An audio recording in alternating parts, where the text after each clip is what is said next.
How's it going, YouTube? Mark from Like-Minded Lunatics coming at you with your Monday music matchup. I hope you're doing well. I had myself a great weekend. I hope you did too. I'm excited to get to this matchup with you. Before I get to that, let me thank all the subscribers who have been adding us. We are so glad you're here. We're glad you're commenting. We're glad that you're enjoying the content. And if you haven't yet subscribed, now's the perfect time to do so. We're rapidly approaching that 1,000 subscriber mark, which means that a lot of cool things open up for us once we hit that. So if you would, please hit the subscribe button. Don't cost you nothing, and it helps us out. Also, let me make sure to remind you to check out some of our other content. We've got original stories, original music. My buddy Todd Wright does a segment we call Drink, Play, Swear. That's where Todd tries to play a video game as he's telling you a story. You can go here to check that out. I've also been doing a segment we call Lottie's Rockucation. That's where my friend Lottie, who knows nothing about rock and roll, I try to walk him through rock and give him a greater appreciation for a music genre he didn't know anything about. We just recently filmed a 3-part series on Van Halen. When that's up, I'll post a link to that right there. It's a great segment, 3 episodes of it, and I walk Lottie through the entire history of the band, and turned out great, so go check it out. All right, so today we're going to take a look at Changes. Now, this song was originally published by Black Sabbath way back in 1972. It comes off of their Volume 4 album. The song was mainly inspired by drummer Bill Ward's breakup with his first wife. And then we're going to compare it to Charles Bradley's version that was published in 2016, so relatively recent, and his version is the one that opens the show Big Mouth on Changes. So the music on the intro, Big Mouth, that's who did it, Charles Bradley. So this was a recommendation to me. Brooke, thank you for recommending it. I think let's just go ahead and start with Black Sabbath since this was the original, 1972. Here we go.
So there's our first verse and the chorus.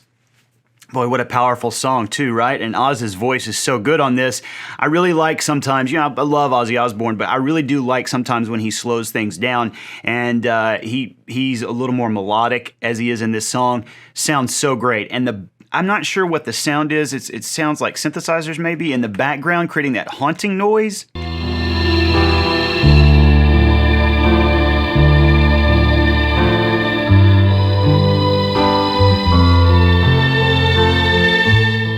That I'm not entirely sure. Maybe somebody who knows a little bit more about the composition of this song can chime in. That's so haunting to me, and the lyrics themselves are just, boy, they're just devastating, aren't they? So let's take a look at Charles Bradley's version. Now, in the interest of full transparency, sometimes I do research on these, sometimes I don't. It kind of depends. I almost wish I had not done any research on this one because I think it's going to color how the decision I come to at the end of this, because Charles Bradley recorded this in 2016. He actually passes away the next year from stomach cancer, I believe. And in an interview with Rolling Stone that I read, the interviewer asked Charles Bradley, you weren't a Black Sabbath fan? And he says, no, I didn't know who they were, but when I heard the lyrics to Changes, they fit me personally in my own personal life, so I didn't know how to bring it out to my standards the way I feel it. Did you immediately connect with the song when you first heard it? The interview asks him. The verse that really stuck to me was, "It took so long to realize that I can still hear her last goodbyes. Now all my days are filled with tears. Wish I could go back and change these years." Because it was like my mom saying she was sick and she was leaving me. And something about that song, it just took the lyrics. I just took the last lyrics and wow. So I got stuck on it. I didn't really have to learn it. It just stuck in my brain. And then the interviewer says, You performed in New York the night your mother died." And he replies, "I didn't want to. Tom came over to the house the day my mother died. I was down in the basement sleeping and my niece said, 'Charles, come upstairs.' And I went upstairs and my mom was just like shaking like this, where she was just laying there and you could actually see her leaving the room. And I saw her eyes when they went still. And I was learning that song at the same time." So we go into it with that knowledge. Charles Bradley, Changes, 2016.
So, again, I wish I had not done any research on this one. And I also wish I hadn't looked up the actual video of this. So, in putting this one together, I thought it was only fair to compare apples to apples. And by that, I mean Black Sabbath did not have a video to this. Charles Bradley does.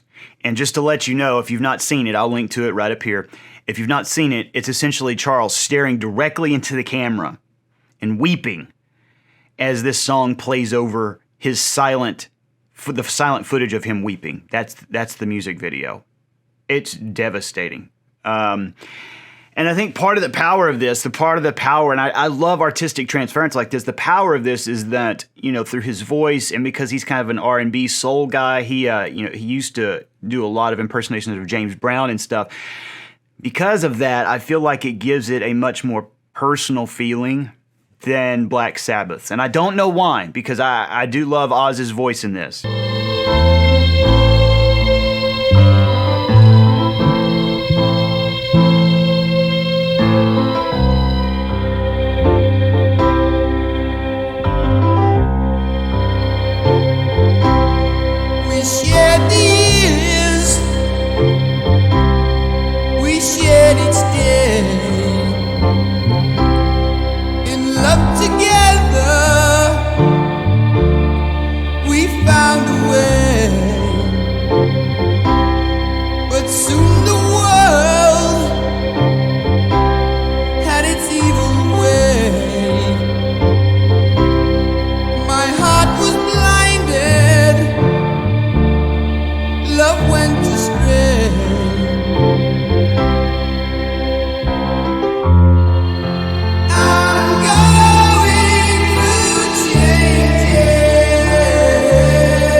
So I'm just thinking things out, but one of the things that occurs to me is that so often with Ozzy's songs, whether in Black Sabbath or as a solo artist, so often in his songs, the lyrical content is about things that are bigger than ourselves, it feels like to me.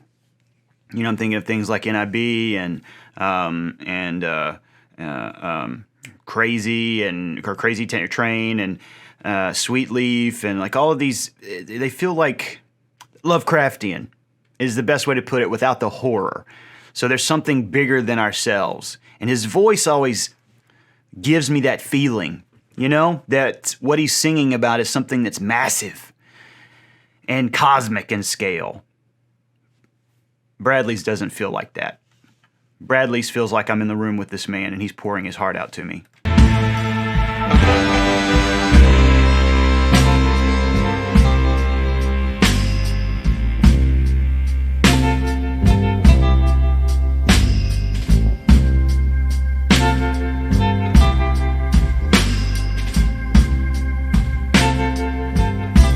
We shed the year, we shed each day, and love together, we found a way, but soon the world had its evil way. My heart was blinded, love went astray.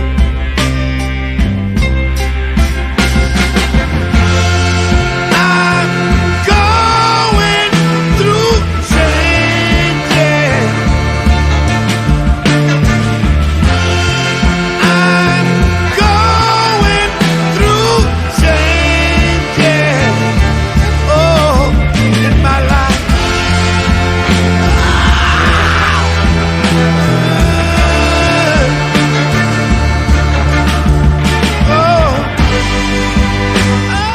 So that yell he just did, I think, goes to my point a moment ago. Ozzy's yells, again, seem bigger than life. They seem like something that's separate from us. Whereas that wail, man, that is the wail of heartbreak. Yeah.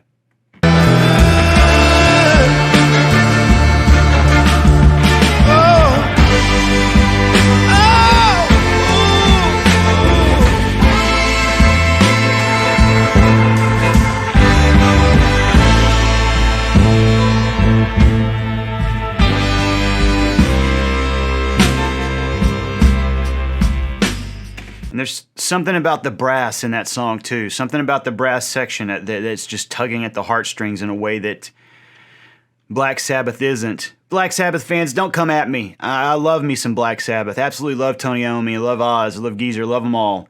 There's just something about the brass in this, and there's something about Charles's voice that touches me on a personal level. And is it because I read the background? I don't know. It's impossible to untangle that at this point. Entropy only moves one way.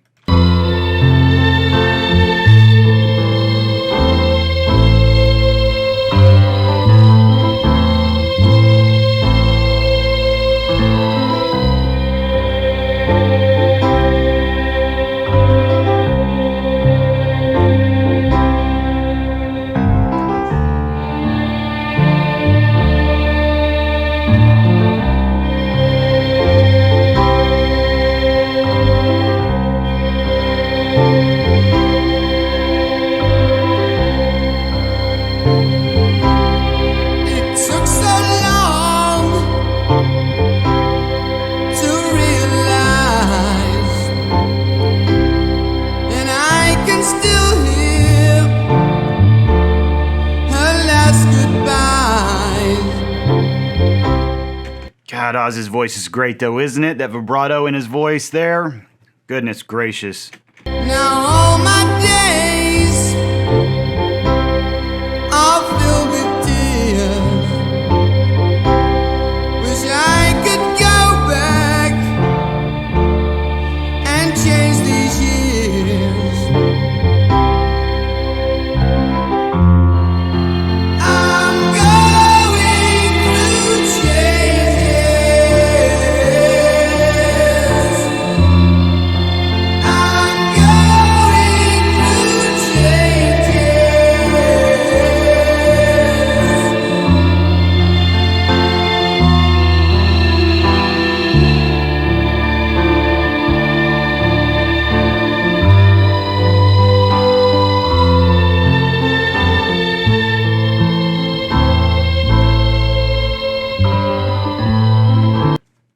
Goodness gracious, we're almost at the end of that one. Hang on, let's go back to Charles.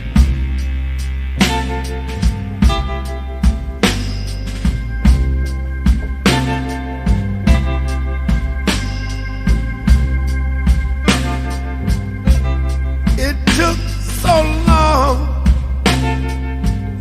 to realize I can still hear her. I know he's probably not. I know he's in a booth, but right then it sounded like he was crying through tears, or he was singing through tears. You ever had to try to talk through tears? It sounds like he's singing through them. I can still hear her last goodbye. And now on my day I feel with tears. Right there, it sounds like he's singing through them. Wish I could go back and change these years.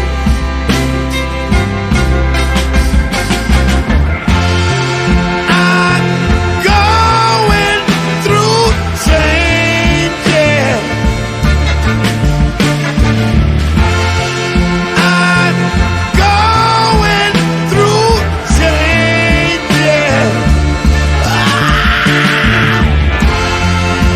Oh, it's so bad.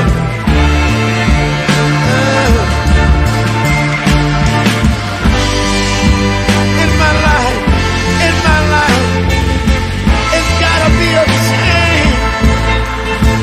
In my life, oh, these little changes in my life, it hurts so bad. Somebody gotta help me. And then the decision to have this song end on a fade out, but with Charles Bradley still exclaiming, those exclamations, those cries. Boy, that's powerful. All right, let's let Black Sabbath finish.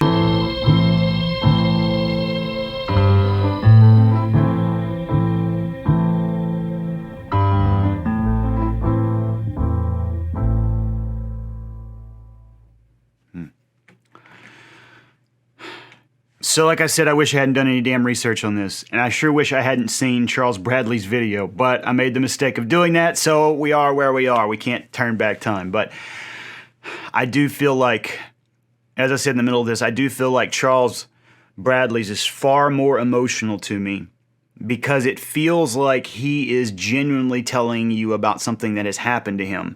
I don't know that I get that same sense from Oz. And is that because this was recorded in the 70s when Ozzy was still a young man? What would this sound like now if Ozzy recorded this? Would those years come through? I think they probably would. Would the pain of actually having lived the life come through? I think it probably would. But right now, I got to go with Charles Bradley. This version just absolutely destroys me. The closest thing I can compare it to is is Hurt. Johnny Cash's cover of Trent Reznor's original, and Ricky and I took a look at that right there.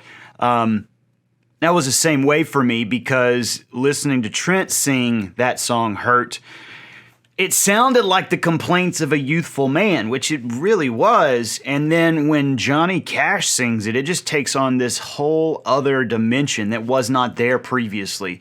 The power of his voice, knowing who he was, knowing what he went through, and watching him and listening to him in that song is so incredibly powerful.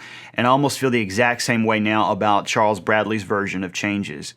I love Black Sabbath's version. This one is transcendent. Yeah. And it kind of reminds me, I said at the beginning of this, Ladia and I just did a 3-part series on Van Halen. I'm in the process of editing those right now. They're long episodes.